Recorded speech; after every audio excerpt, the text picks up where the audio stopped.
Hello book lovers, how have you been? So today I'm gonna show you all the books that I have in English on my bookshelf, so come with me.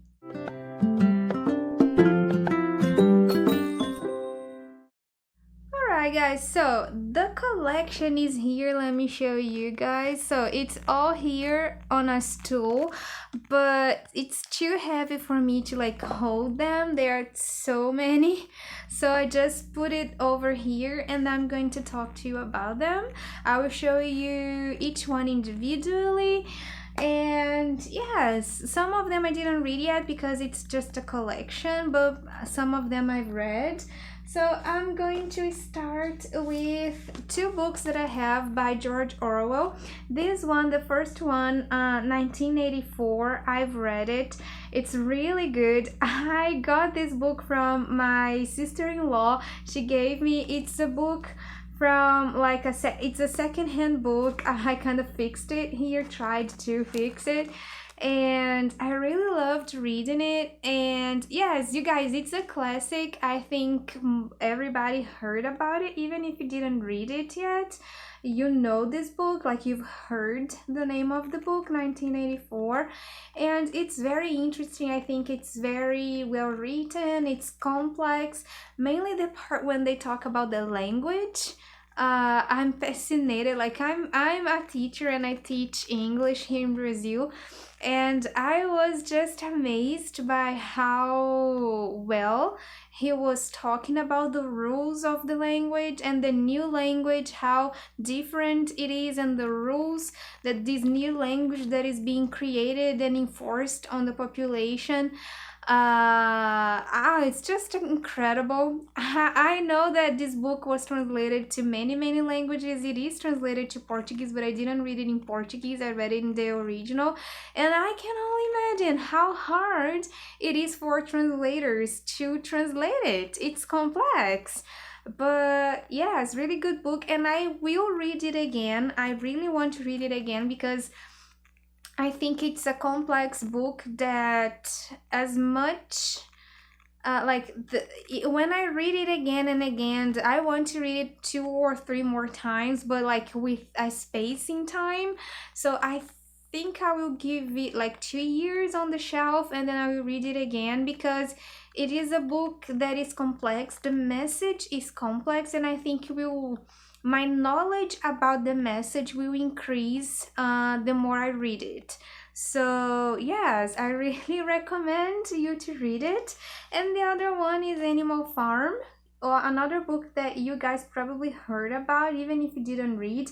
This one I didn't read yet, but I can only imagine how good it is, because I mean I loved this one, so I know I will read it again. I will love this one too. Sorry, I know I will love it too.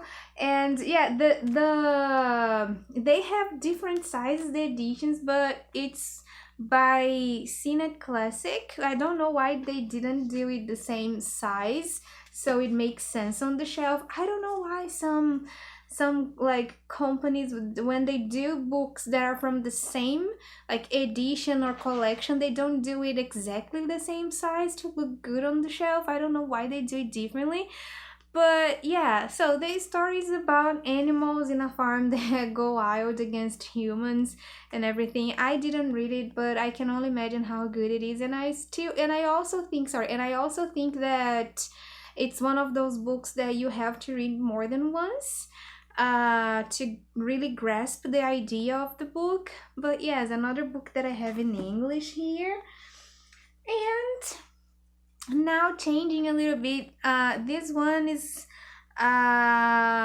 Seductioning Death by J.D. Robb. Actually, this is like a name for Nora Roberts. She uses this name when she's writing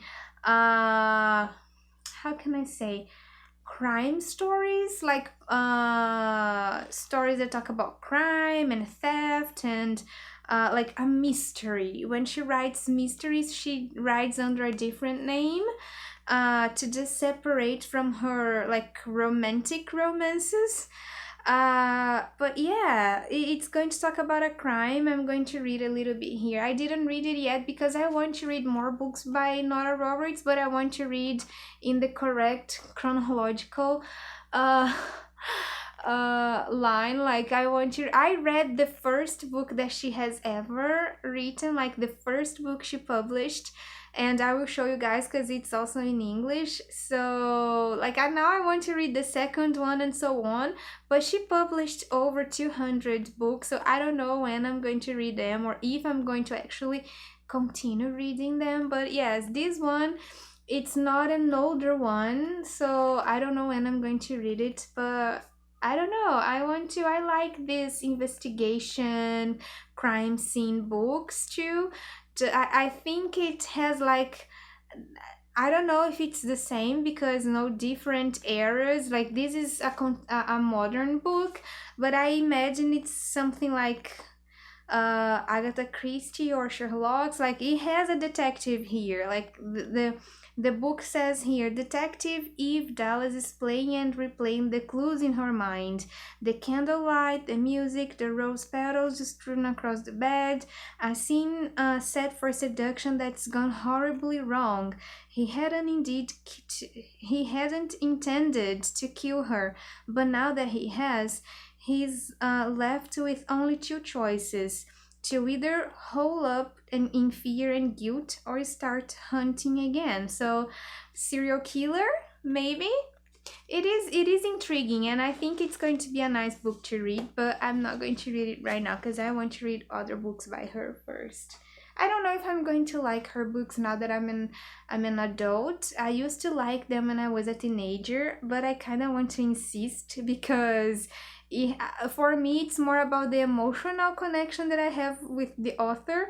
Like she was part of my teenage years. I think it's just like not as good as, but just like the emotional attachment I have with Harry Potter. I have them here and I want to read them again, like the Harry Potter series, but I'm scared that now that I am an adult, I'm not going to love it as much as I loved when I was 15. So like I want to read it again, but I don't want to break my heart because what if now that I'm an adult and I read like different books, what if I don't like it? And I think it's the same with Nora Roberts. Like, what if I start reading her again and I don't like it? Like, I don't want not to like her anymore.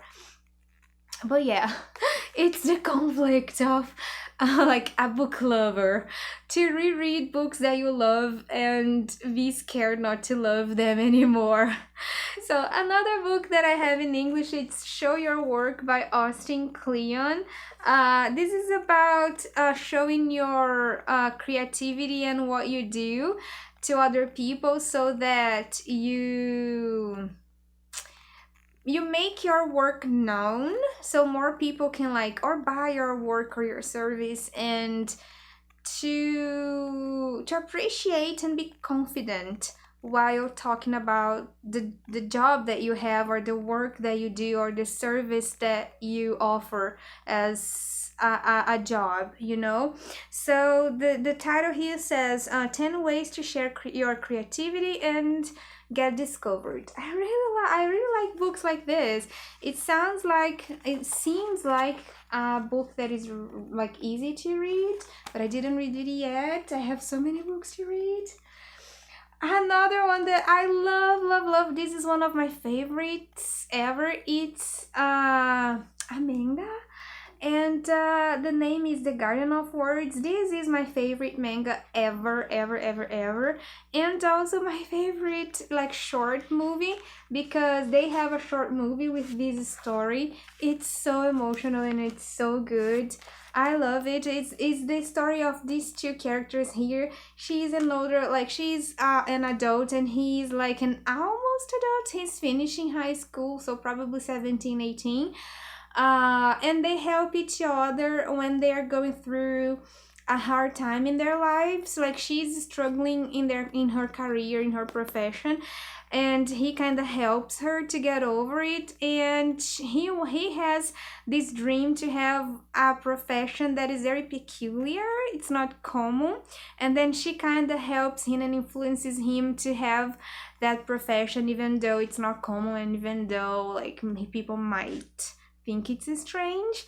So yeah, it's a really lovely story about helping each other, and it has a twist in the end. I love it.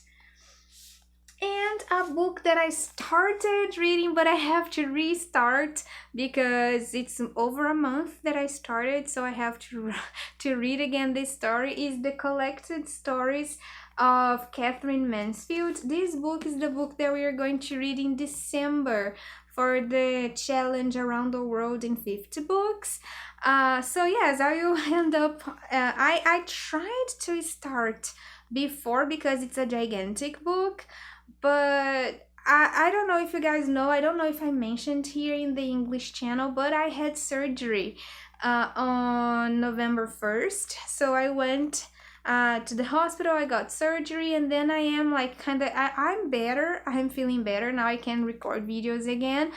But I spent like a good 10 to 15 days without being able to focus on reading because all the pills that all the drugs, not drugs, but all the medicine I had to take because of like post-surgery, you have to take many antibiotics and stuff like that. So I was sleepy all the time.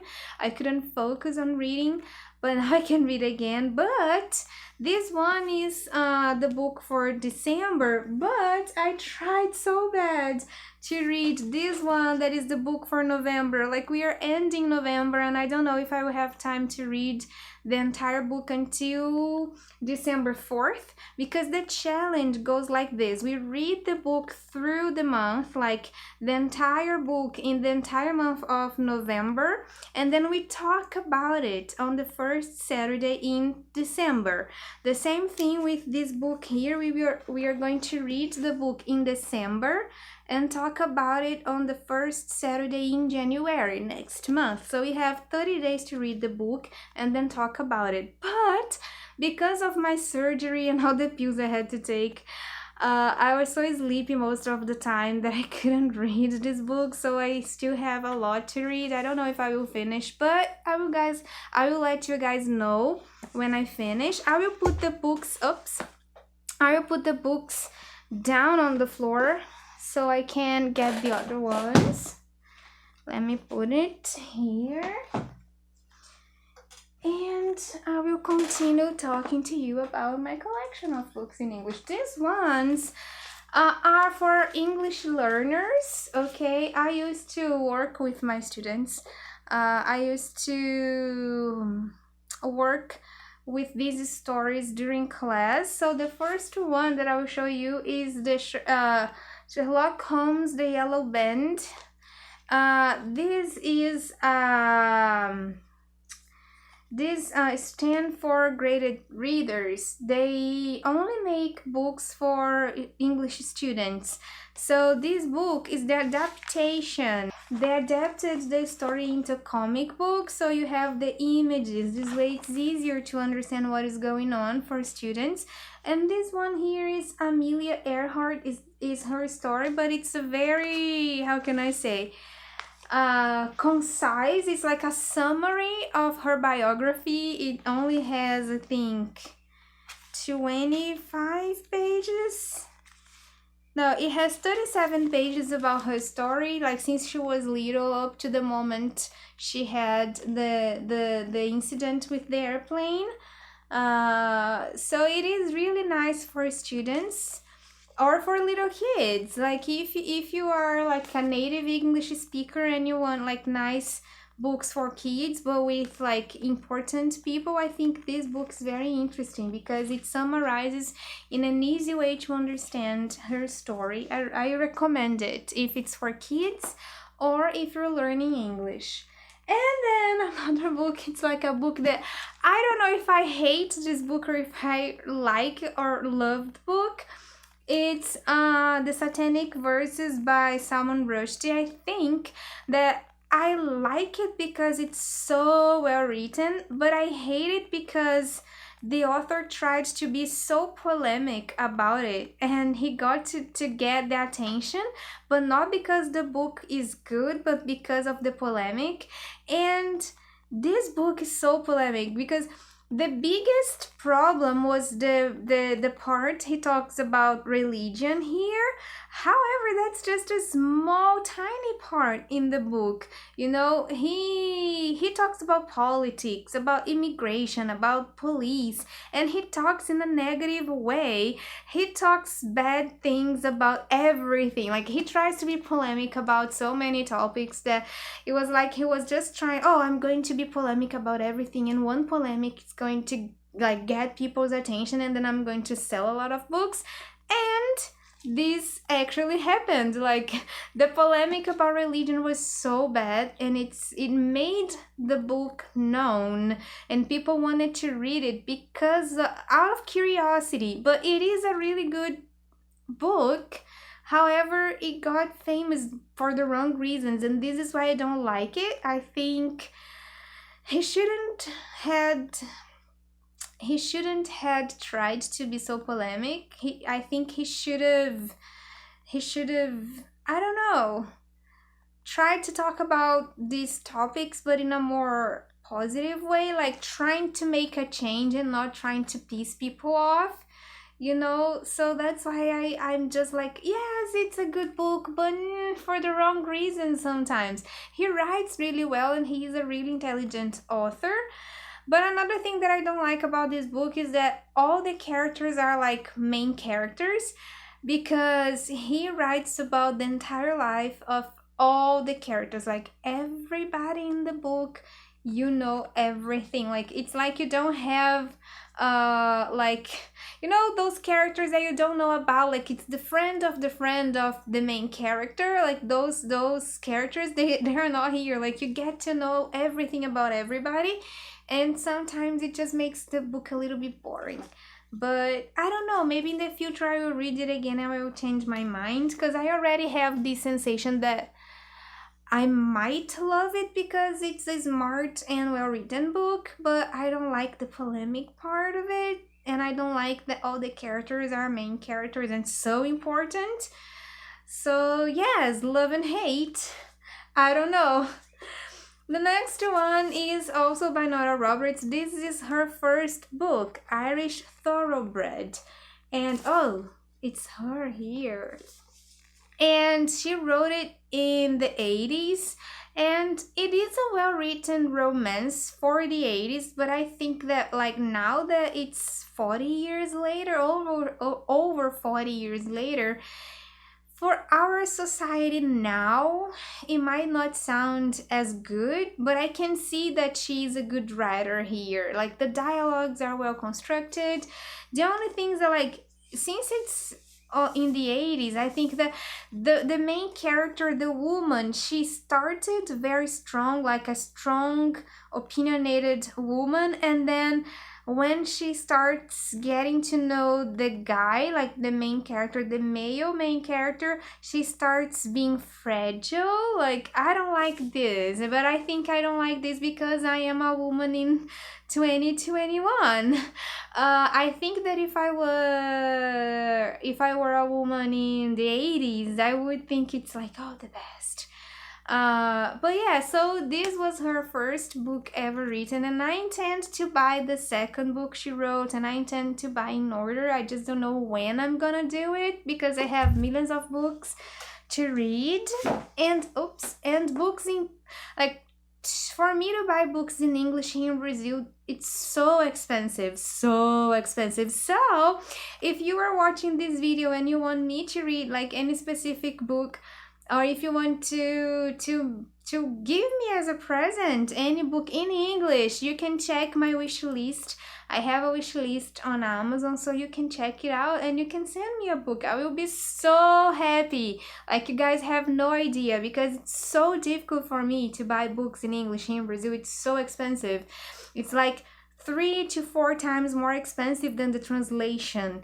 most of the time. So that's why I like most of my books are in Portuguese, even when the book is originally written in English. Most of the times I just have money to buy the translation. I don't have money to buy the original.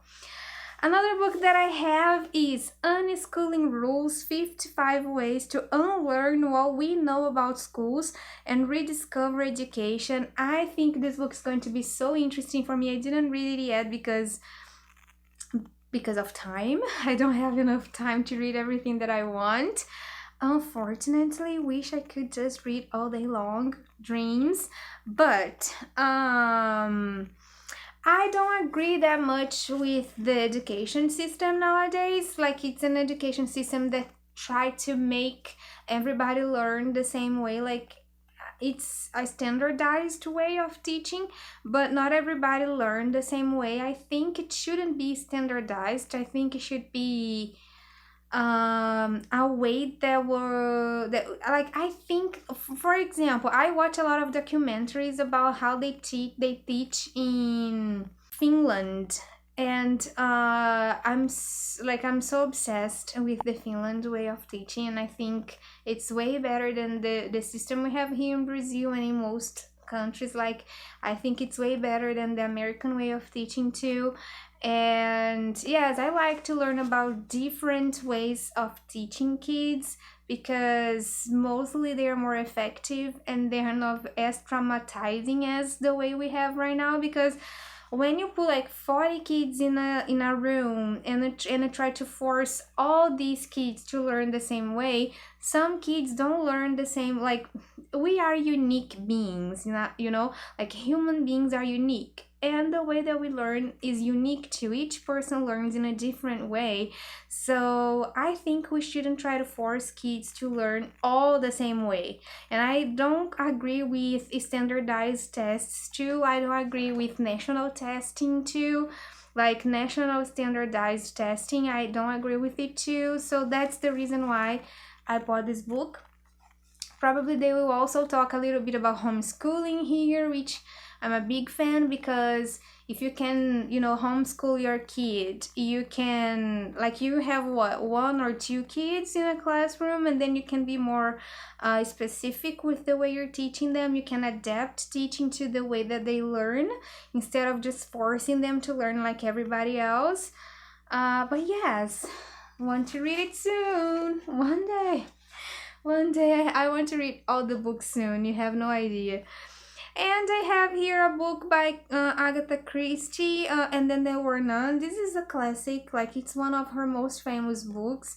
And yes, I want to read it. It's a book that talks about crimes that are happening in a mansion in an island, and they are trying to discover who is the person killing this group of people in that house.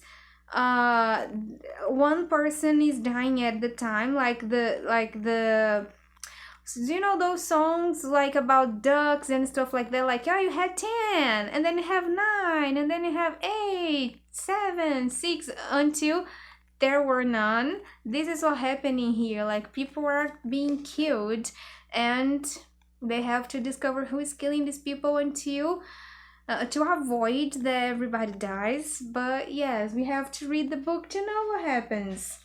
And then I have here trilogy. They are so cute. I love this book. Talk to the Paul by Melinda Metz. By far the best romantic comedy I have ever read.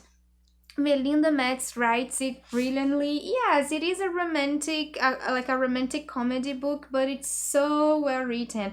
And MacGyver, this little cat here, is so smart and so amazing. So you have Talk to the Boy is book number 1. The Secret Life of Max, book number 2, I'm reading right now. And the last book is Mac on a Hot Tin Roof. Is the last one on the trilogy, but Melinda has other books, and I love it so much. Like, it's so exciting to read it.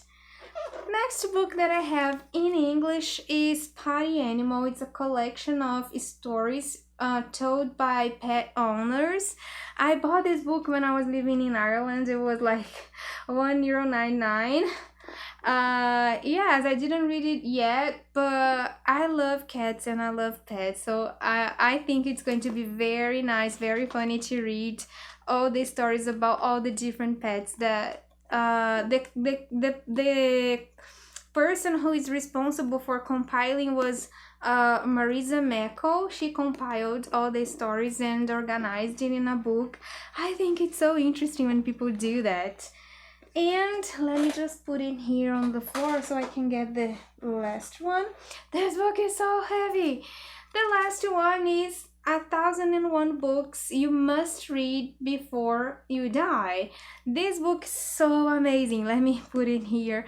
It has 1001 reviews of books that were like books that, according to Peter Boxwell, it's the author of the book, you must read before you die because they are so incredible and so important for the history of mankind. It starts with books like 1001 Nights, like books that are so old that you don't even know who wrote it, like books that are like 1,000 years, like books that were written 1,000 years ago. I mean, it's really incredible. Like, I marked here some of the books that I already read, but I mean, this is a challenge for life. I mean, it's 1001 books. Like, probably, I don't know if I will get to read them all, or at least, even if it's not the ones here, if I will read 1001 books in my entire life. I don't know, but I like a challenge, so I got it, and I was reading the reviews because they have a summary or a review of the book and a photo of it for each of the 1001 books, so I think it's very interesting. Alright guys, let me put it here because it's so heavy. So that was it. So if you liked the video, please give me a thumbs up, click subscribe. If you want to send me a book, my wish list is here, okay, in the description of the video. I will be super happy to receive it and forever thankful. And we are going to continue talking about books and things related to them on next videos. Thank you for watching. See you guys.